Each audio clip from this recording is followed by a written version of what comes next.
लग्नाच्या पहिल्याच रात्री मी नवरी बनून नटून थटून बसले होते. तेवढ्यात रूममधली लाईट गेली आणि सगळीकडे अंधार झाला होता. लाईट जाताच मला माझ्या बहिणीने सांगितलेली गोष्ट आठवली. तिने मला सांगितले होते की काहीही झाले तरी तू स्वतःला घाम येऊ देऊ नकोस, नाहीतर घाम येताच तुझा महागडा मेकअप निघून जाईल आणि तुझा नवरा तुला पाहूनच घाबरून जाईल. कारण लाईट जाताच या साऱ्या गोष्टींचा विचार करून मी खूप घाबरले होते. कारण माझा रंग सावळा होता. नितीनसोबत माझी ओळख सोशल मीडियाच्या मार्फत झाली होती. आम्ही दोघेही फोनवर बोलता बोलता कधी एकमेकांच्या प्रेमात पडलो कळलेच नाही. नितीनने एके दिवशी माझा फोटो मागितला तेव्हा मी थोडे घाबरले. पण फोटोमध्ये माझा रंग काळा आहे की गोरा हे समजत नव्हते. माझा चेहरा तसा खूप रेखीव सुंदर होता, त्यामुळे माझा फोटो नेहमीच चांगला येत होता. मी नितीनला माझा फोटो पाठवला. फोटो पाहताच त्याने मला पसंतही केले आणि काही दिवसातच आमचे लग्नही झाले. लग्नाच्या रात्री मी नवरी बनून बसले होते. मनातल्या मनात खूप घाबरत होते की जर माझा मेकअप उतरला तर नितीन मला पाहताच सोडून जायला नको. त्यामुळे लाईट जाताच मी घाबरून बाथरूममध्ये निघून गेले की जेणेकरून लाईट आल्यानंतर मी माझ्या मेकअपला थोडे व्यवस्थित करून बाहेर येईन. थोड्याच वेळात लाईट आली आणि मी बाथरूममधून बाहेर आले. परंतु बाहेर आल्यानंतर जेव्हा माझी नजर माझ्या नवऱ्यावर गेली तेव्हा माझा जीवच जायचा बाकी राहिला होता. कारण तो तर एक. माझे नाव सोनल आहे. मी दिसायला एकदम काळी होते.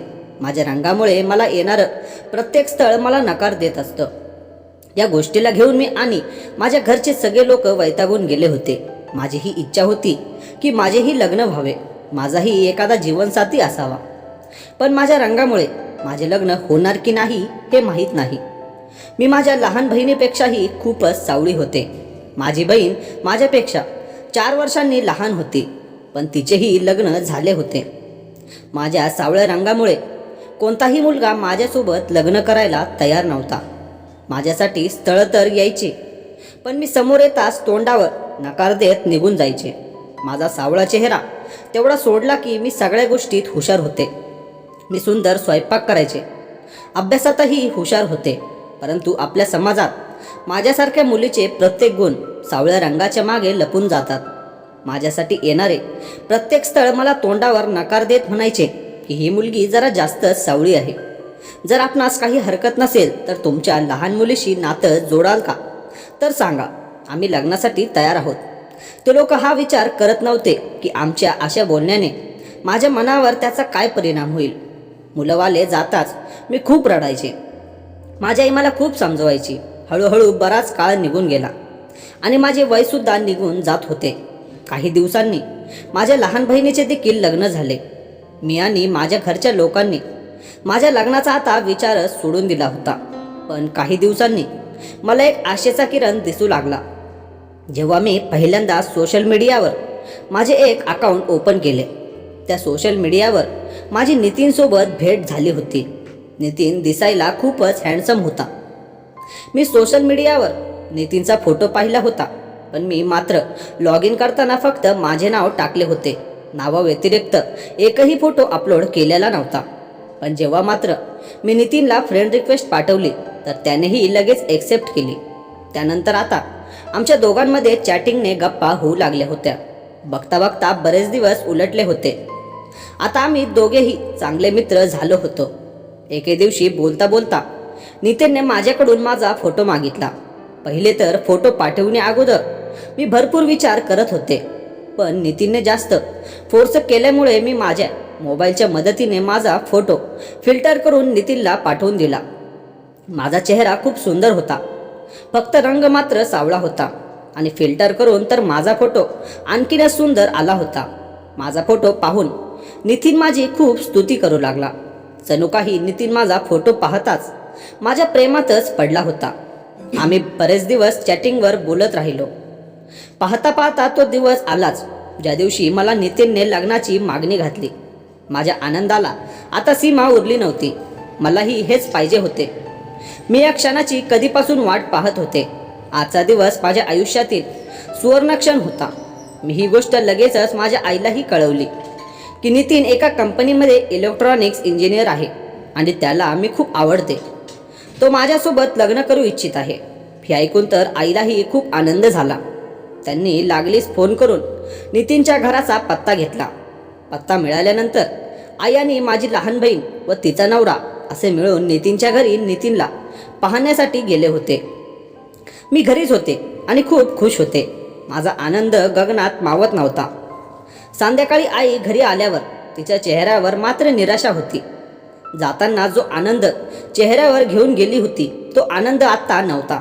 मी घाबरून दबक्या स्वरात आईला विचारले की आई काय झाले. आईने माझ्याकडे पाहिले आणि दबक्या आवाजात म्हणाली की काही नाही, ते लोक तुझ्यासोबत लग्न करायला तयार आहेत, पण त्यांची एक अट आहे की त्यांना लग्न अगदी साध्या पद्धतीने करायचे आहे. लग्न साध्या पद्धतीने करायचे आहे ही गोष्ट माझ्या मनात कुठेतरी खटकली. कारण नितीन हा त्या घरातील एकुलता एक मुलगा होता. स्वतःचे घर आहे, घरात बऱ्यापैकी पैसाही आहे, तो स्वतः देखील चांगले कमवत असणार. पण मग लग्न साध्या पद्धतीने का करायचे असेल. आणि विशेष म्हणजे या गोष्टीला नितीनची देखील सहमती आहे. मला कळतच नव्हते की नक्की काय प्रॉब्लेम आहे ते. पण दुसऱ्या बाजूने विचार केला तर माझे लग्न इतक्या मुश्किलने होत आहे आणि तेही इतक्या वर्षानंतर. शिवाय इतके चांगले स्थळ, त्यामुळे मला कोणतीही रिस्क घ्यायची नव्हती. म्हणून आम्ही मुलाकडच्या सर्व अटी मान्य केल्या आणि लग्नासाठी होकारही कळवला. लग्नासाठी होकार देतानाच मी आईला सोबत हेही सांगितले की आपण त्यांच्या सर्व अटी मान्य करतच आहोत, तर आपल्याकडूनही एक अट ठेव की लग्नाच्या दिवशी नवरी संपूर्ण दिवस डोक्यावरून पदर घेऊनच बसेल, अशी आमची परंपरा आहे. असे केल्याने माझा चेहरा पडद्यामागे लपेल. कोणत्याही अडचणीशिवाय माझे लग्नही लागून जाईल आणि कुणालाही कळणार सुद्धा नाही की माझा रंग सावळा आहे ते. एकदा का लग्न झाले की मी माझ्या प्रेमाने आणि कलागुणांनी माझ्या नवऱ्याला आपलेसे करून घेईन आणि घरातील सर्व मंडळींची मनही जिंकून घेईन, असा मला विश्वास आहे. आई काहीही न बोलता माझ्या बोलण्याला होकार दिला आणि मुलाकडच्यांना सांगितले की आमच्याकडे अशी परंपरा आहे की मुलगी लग्न होईपर्यंत संपूर्ण वेळ पडद्यामागे असणार आहे. मुलंवाल्यांनी आमची ही अट मान्य केली. काहीच दिवसांनी माझे आणि नितीनचे लग्न अगदी ठरल्याप्रमाणे साध्या पद्धतीने झाले होते. लग्नानंतर माझी बहीण माझ्या खोलीत आली आणि हसतच म्हणाली की लग्नाच्या पहिल्याच रात्री काहीही झालं तरी स्वतःला घाम येऊ देऊ नको, नाहीतर इतका महागडा मेकअप सगळा खराब होऊन जाईल. त्यावेळेस मी माझ्या बहिणीच्या बोलण्याकडे लक्ष दिले नाही आणि नवरी बनून सासरी चालले गेले. मी आज माझ्या आयुष्याची नवीन सुरुवात करत होते. मी नवीन नवरी बनून नटून तटून बेडवर नवऱ्याची वाट पाहत बसली होती. मनातून खूप खुशी होते आणि थोडीशी घाबरूनही होते. आजची रात्र माझ्या आयुष्यातील अविस्मरणीय रात्र होणार होती. पण तेवढ्यातच लाईट गेली. उन्हाळ्याचे दिवस असल्याने लाईट जाताच मला आता हळूहळू घाम येऊ लागला होता. आणि तेवढ्यात मला माझ्या बहिणीची गोष्ट आठवली की बघ, काहीही झाले तरी तू स्वतःला घाम येऊ देऊ नको. लाईट जाताच मी घाबरून बाथरूममध्ये चालले गेले. कारण जेव्हा कधी लाईट येईल तेव्हा मी माझा मेकअप दुरुस्त करून बाहेर येईन. काहीच वेळात लाईट आली आणि मी बाथरूमच्या बाहेर आले. बघते तर काय, समोर बेडवर नितीन येऊन बसला होता. मी आज पहिल्यांदाच नितीनला समोरून पाहिले होते. कारण मी स्वतः नितीनला फक्त फोटोमध्येच पाहिले होते आणि मला फोटो बघताच क्षणी नितीन आवडला होता. आणि शिवाय नितीनला त्याच्या घरी जाऊन आई भेटून आली होती आणि त्यांनाही मी फोटो पंदेच पसंत पडले होते. त्यामुळे आज मी पहिल्यांदाच नितीनला समोरून पाहिले होते. नितीन जसा फोटोमध्ये दिसत होता सेम तसाच होता. खूपच हँडसम होता. आज समोरून नितीनची सुंदरता पाहून मी थोडी घाबरली होती की माझा सावळा रंग पाहून नितीन मला सोडून तर देणार नाही ना. मी हळूहळू जड पावलांनी स्वतःला सांभाळत हळूच नितीन जवळ गेले आणि त्याच्याजवळ जाऊन बसले. काही वेळ आमच्या दोघांमध्ये शांतता होती आणि मग अचानक नितीन मला म्हणाला की तू तुझ्या फोटोपेक्षाही जास्त सुंदर दिसतेस. हे बोलता बोलता नितीनने मला लग्नाचे गिफ्ट म्हणून छान अंगठी दिली होती. आज मी पहिल्यांदा कुणाच्या तरी तोंडून माझी स्वतःची स्तुती ऐकली होती आणि तेही माझा नवरा माझी स्तुती करत होता. यापेक्षा भाग्यशाली दिवस माझ्या जीवनात असू शकत नाही. मी खूपच खुश होते, पण तितकेच आतून घाबरतही होते की माझ्या चेहऱ्यावरचा मेकअप धुतल्यानंतर नितीनचे माझ्याप्रती असलेले प्रेम कमी नको व्हायला. असा विचार मी करतच होते की तेवढ्यात नितीन मला असे काही म्हणाला की मी घाबरले. तो म्हणाला की आज जाऊन तोंड हात पाय धुवून घे, फ्रेश हो आणि हे कपडे चेंज करून घे. इतक्या जड कपड्यामुळे तुला त्रास होत असेल. नितीनच्या अशा बोलण्याने मी खूप घाबरले की आता काय होईल. पण नितीन मला पुन्हा एकदा तेच म्हणाला की आज जाऊन तू फ्रेश हो आणि कपडे चेंज करून घे. आता मात्र मी घाबरून उठले आणि फ्रेश झाले. एक साधी साडी नेसून बाहेर आले. पण नितीनच्या बोलण्याने तर मी हैराण झाले होते. नितीन मला पाहताच म्हणाला की आता तू पहिल्यापेक्षाही जास्त सुंदर दिसत आहेस. मी हैराण झाले होते की नितीनने एकदाही माझ्या सावळ्या रंगाबद्दल काहीच बोलला नाही. उलट तो माझी स्तुती करतच होता. नितीन म्हणत होता की तू मेकअपपेक्षा साधी सरळ खूप जास्त सुंदर दिसतेस. तो माझी स्तुती करत थकत नव्हता आणि मी मनातल्या मनात माझ्या नशिबाचे आभार मानत होते की भलेच माझे लग्न उशिरा का होईना, पण एका चांगल्या आणि मनाने सुंदर असलेल्या व्यक्तीसोबत झाले होते. मी असा विचार करतच होते की खोलीचा दरवाजा वाजला आणि त्यावेळेस जे काही झाले त्याने माझ्या आयुष्यात पूर्ण अंधारच झाला होता. नितीन दरवाजा उघडण्यासाठी उठून उभा राहिला तेव्हा माझ्या पायाखालची जमीनच सरकली. नितीन एका स्टँडच्या साह्याने लंगडत चालत होता. नितीनचा एक पाय गुडघ्याच्या खाली नव्हताच.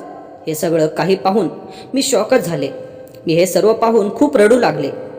खोलीच्या बाहेर माझी नणंद होती. ती सोबत दुधाचा ग्लास घेऊन आली होती आणि दूध ठेवून ती निघून गेली. आज मला कळाले होते की नितीनच्या घरून आई नितीनला पाहून आली होती तेव्हा इतकी गप्प गप्प आणि चेहरा उतरलेला का होता. माझ्या घरात माझ्या व्यतिरिक्त सगळ्यांना माहीत होते की नितीनचा एक पाय नाहीये, परंतु मला एकानेही याबद्दल काहीच सांगितले नाही.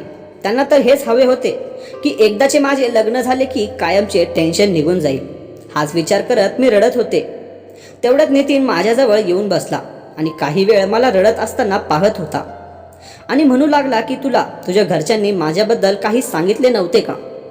परंतु मी तर त्यांना माझ्याबद्दल सर्व काही सांगितले होते. बहुतेक माझ्या रडण्याचे कारण नितीनला कळाले होते. मी थोड्या वरचढ आवाजातच नितीनला म्हणाले की तूही मला कधी तुझ्याबद्दल काच नाही सांगितले. सोनल, आपले लग्न आपल्या आवडीनुसार झाले आहे. आपण दोघांनी एकमेकांना रंगरूप शरीर बघून पसंत केले नव्हते. आपण दोघांनी एकमेकांना मनापासून प्रेम केले होते. मलाही तुझ्याबद्दल ही गोष्ट आत्ताच कळली आहे की तू इतकी सावळी आहेस. परंतु मी तर तुझ्याकडे काहीच तक्रारही केली नाही, कारण माझे तुझ्यावर खरंच खूप प्रेम आहे आणि प्रेम हे मनापासून केले जाते, आपल्या शरीरावर रंगरूपावर नाही केले जात. हे बोलता बोलता नितीनने माझा हात हातात घेतला. तेवढ्यात मी माझ्या हाताने त्याचे हात जोरात झटकले आणि सोफ्यावर जाऊन झोपले. माझ्या या हरकतीवर काही वेळ तो माझ्याकडे पाहत बसला आणि मग बेडवर झोपून गेला. हळूहळू आमच्या लग्नाला 15 दिवस उलटून गेले. पण मी अजूनही नितीनसोबत बोलत नव्हती, कारण त्याने माझी फसवणूक केली होती. मी घरात सगळ्यासोबत बोलत होती, फक्त नितीनला सोडून. नितीन खोलीत आल्यावर मला गप्प राहण्याचे कारण विचारायचा, पण मी त्याला काहीच बोलायची नाही. नितीन एक इलेक्ट्रॉनिक्स इंजिनियर होता. तो आपले काम घरूनच लॅपटॉपवरून करत होता. मी त्याच्यासोबत काहीच बोलली नाही, तर तो त्याच्या कामात व्यस्त झाला होता. मी पाहत होते की नितीन त्याचे प्रत्येक काम खूप मुश्किलने करत होता. त्याला काही हवे असेल तरी त्याला उठायला खूप त्रास होत होता. त्याला असे करताना पाहून त्याला मदत करायचे तर दूरच, मी रागातच दुसरीकडे तोंड फिरवून घेत होते. नितीनने जर चुकून माझ्याकडे कोणती वस्तू मागितली तर मी त्याच्यावर चिडून त्याला उलटसुलट उत्तर देत होते. पण नितीन माझ्या कोणत्याही गोष्टीवर रागावला नाही. उलट तो माझे उलटसुलट बोलणे गुपचूप ऐकून घेत होता. एक दिवस नितीन मला म्हणाला की मी माझ्या काही कामानिमित्त बाहेर जात आहे. जर तुला माहेरी जायचे असेल तर वाटेत तुला सोडून देतो. त्याचे हे बोलणे ऐकून मी हसतच त्याला म्हणाले की तुझी तेवढा सक्षम आहेस की मला कुठे बाहेर घेऊन जाऊ शकतोस. माझ्या अशा बोलण्याने तो नाराज झाला. तो म्हणाला की मला गाडी चालवता येते. त्याचे बोलणे ऐकून मी हैराण झाले. मग मी विचार केला की कदाचित याची गाडी ऑटोमॅटिक असेल. चला बाहेर जाऊन बघूया तर हे गाडी कशी चालवतात ते.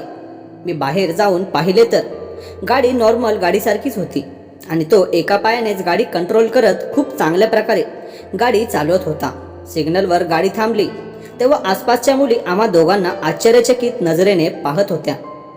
आणि हसतच बोलत होत्या की किती सुंदर मुलगा आहे आणि याची बायको पहा किती काळी आहे.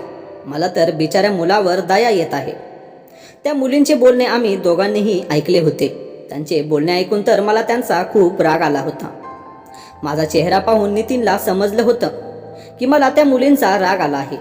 तो मला समजावून सांगू लागला की तू लोकांचे बोलणे मनाला लावून घेऊ नकोस, कारण तू माझ्यासाठी खूप सुंदर आहेस. नितीनचे बोलणे ऐकून मी रागातच त्याला म्हणाले की बंद करा तुम्ही माझी स्तुती करणं. कोणत्याही मुलीला सोपे नसते एका अपंग व्यक्तीसोबत पूर्ण आयुष्य घालवणं. काही वेळातच माझे माहेर आले. नितीन मला बाहेरूनच सोडून जात होता, पण जाता जाता तो मला बोलू लागला, सोनल, जर तू माझ्यासोबत खुश नाही आहेस तर तुला हवा तो निर्णय तू घेऊ शकतेस. तुझा निर्णय घ्यायला तू मोकळी आहेस. माझ्यासाठी परत येण्याचा रस्ता जर सोपा असता तर मी कधीच तुला सोडून निघून गेले असते. असे बोलून मी गाडीवरून उतरून गेले आणि नितीनला घरात न बोलवताच मी घराचा दरवाजा बंद करून घेतला.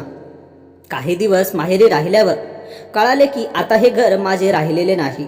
2च दिवस माहेरी राहून मी पुन्हा आईसोबत माझ्या सासरी परतले होते. आईला काही महत्त्वाचे काम होते म्हणून आई मला बाहेरूनच सोडून निघून गेली. मी घरात येताच मला कळाले की माझी सासू आणि नणंद नेमके माझ्याबद्दलच बोलत होते. त्या नितीनला बोलत होत्या की तुझ्यात काय कमी होती की तुला ही काळी महाराणी आवडली. तुझे टॅलेंट पाहून बऱ्याच चांगल्या चांगल्या मुली तुझ्यासोबत लग्न करायला तयार होत्या. चांगला पगार आहे, घर आहे, गाडी आहे. तू एकदा तरी विचार केला आहेस का ती तुझ्यासोबत अजिबात शोभत नाही. काळ्या तोंडाची कुठली. नितीन रागातच बोलला की बस कराई, सोनल माझी बायको आहे. ती किती सुंदर आहे हे माझ्यापेक्षा चांगलं कुणीच पाहू शकणार नाही. जर मी तिच्यासोबत आनंदी आहे तर कुणालाही कोणताही अधिकार नाही तिच्याबद्दल बरं वाईट बोलण्याचा. मी गुपचूप त्यांचे बोलणे ऐकून सरळ माझ्या खोलीत निघून गेले आणि मला माझी चूक कळाली होती. मी आता विचारच करत होते की तेवढ्यात नितीन खोलीत आला आणि मला पाहून आश्चर्यचकित झाला आणि मला विचारू लागला की अरे तू कधी आलीस. मी त्याला म्हणाले की मी अगदी वेळेवर पोहोचले होते आणि मी त्याच्या जवळ आले आणि त्याला सहारा देत हळूच त्याला बेडवर बसवले आणि स्वतः खाली जमिनीवर त्याच्या पायाजवळ जाऊन बसले. मला त्याच्या पायाजवळ बसलेले पाहून नितीन हैराण झाला होता. सोनल, तू अशी इथे का खाली बसली आहेस. त्यांच्या या बोलण्यावर मी खूप खूप रडू लागले होते. आज मला समजून चुकले होते की नितीनने माझ्यावर खरोखर मनापासून खूप प्रेम केले होते आणि म्हणूनच त्याला माझ्यातली कोणतीच कमी त्याला कमी वाटतच नव्हती. आणि एक मी होते की मला त्यांच्यातले फक्त दोषच दिसत होते. मला आपली चूक कळाली होती. मी नितीनची मनापासून माफी मागितली आणि आज मी नितीनला स्वतः आपला पूर्णपणे सोपवले होते. आज आम्ही खऱ्या अर्थाने एकरूप झालो होतो. आज मी त्यांच्यासोबत खूप खुश होते, कारण नितीन एक खूपच सुंदर व्यक्ती आहे आणि सर्वात महत्त्वाचे म्हणजे ते माझ्यावर खूप खूप प्रेम करतात. तर मित्रांनो, तुम्हाला ही कथा आवडली असेल तर व्हिडिओला लाईक आणि चॅनलला सबस्क्राईब नक्की करा. धन्यवाद.